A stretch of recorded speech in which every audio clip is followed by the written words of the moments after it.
Our final day in the Pine Barrens came way too quick. Today we are meeting up with Eric and Heather again to go to a location where Eric had a road crossing sighting on March 18th, 2010. After that, we were going to try to get in some scouting for tonight, but of course rain is in the forecast. Can you guys stand a little closer? Yeah. There you go, perfect! Camo pack. Turn her on. Is lighting good, Ashley? Sure. Okay, yeah, you guys look good. Make up, Heather! Alright, we're here with Eric and Heather, and we're at a sighting, or near a spot where they had their own road crossing.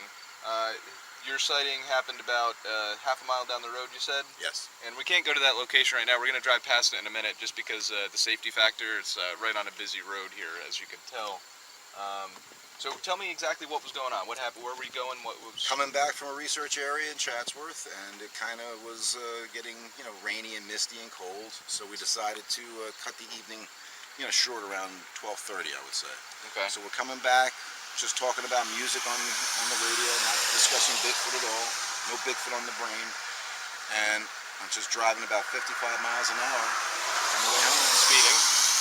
Well, this is, about 50 miles an hour. 50, yeah. So it's about 55. And then I'm in my Oldsmobile at the time. Okay. So fortunately it had anti-lock brakes in it, because literally this thing tore out from the right side, the passenger side, right in front of the vehicle. I slammed on the brakes, flipped the wheel, and the passenger had a bottle of water between her knees, and the water sprayed up all over, and she went, "What the F is that?" And I went, "Deer?" She goes, "No, it wasn't."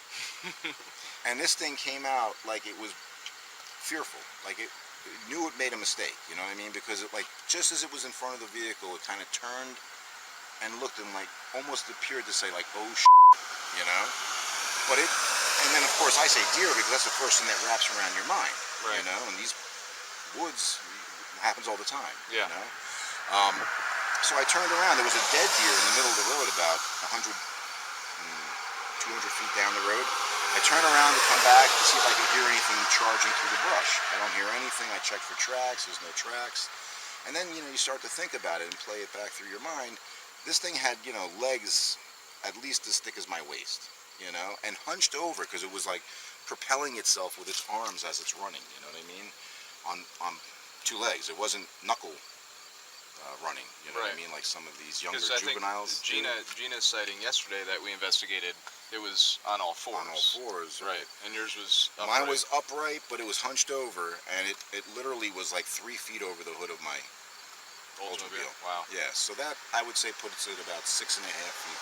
And how close were you? It was literally 5 feet in front of the vehicle. Really? At that point. Yeah. So you were actually driving and looking up. Yeah. To see its head.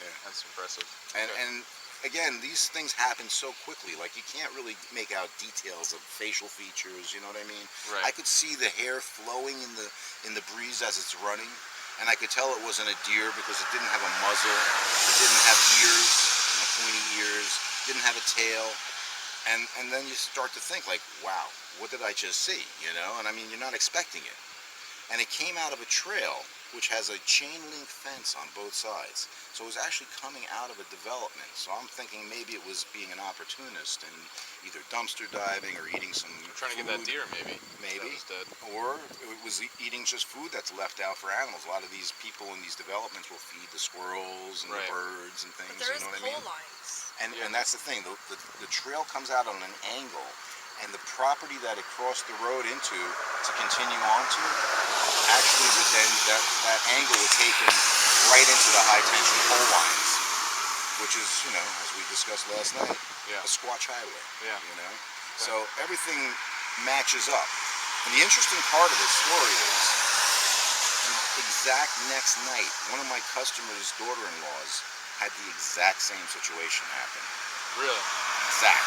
And so I still haven't had a chance to actually speak to her. Right. She's just hesitant to talk about it. Sure. And a year later, another woman was coming in this direction, so she was coming the opposite direction. She had an exact situation occur.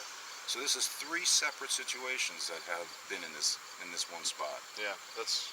And the individual matches coloration of the hair. It's like a strawberry blondish, right? And the hair We've was heard about that a lot down here. 4 inches long. Yeah, auburn is very common here because I think it blends in well, especially with the pine needles that start to turn. Sure. You know what I mean? That makes sense. All right, so like I said, we're not doing an actual recreation just because of the safety factor, but we are in a vehicle that's semi-similar to the height of Eric's Oldsmobile, and we have Brian out front of the vehicle, and he's going to kind of do like a, if you will, like a snapshot of what you saw, and he's going to we'll have him raise his hand just to see how tall that creature actually was. Now, so you were driving and it happened really quick. I understand that. Was when you saw the creature, was he bent over at all? Yeah, he was hunched over and traveling fast. He was moving quick. Okay, Brian, we're gonna have you hunch over a little bit and do like the look through. How does that look? Perfect. Okay, that's pretty good. Now with your arm, so you're in the correct position, and he's the correct distance away too, correct? Your right arm. Use the right arm, and yeah, raise up. Just kind of keep going slowly up, and we'll see how tall that was. I would say about there, actually. Okay, so he says like right there. Yeah. So, all right, hold that position for a second. And that's the correct distance away from your car, right? I would say even a little close. He was even a little closer, to be honest. Okay, but, well, either, yeah. It's real close. Okay. And the funny thing is, like, Brian isn't nearly as wide as what was in front of me. How wide would you? I would say that where his elbow is coming down, almost. Oh wow. Yeah. And that's a side That view was almost too. like a profile, but like Yeah. I said, it kind of turned. You know what I mean? Like, so it's hard to say for sure because it happened so fast. Yeah. But yeah. so Brian's in. You know, he's actually like recreating the height here, and it's about the same distance that the individual that ran out in front of us was from my Oldsmobile. And 6 feet 2 inches tall. So that's not outside of human range, to be honest. not at all. Right there. Right there. That's better, yeah.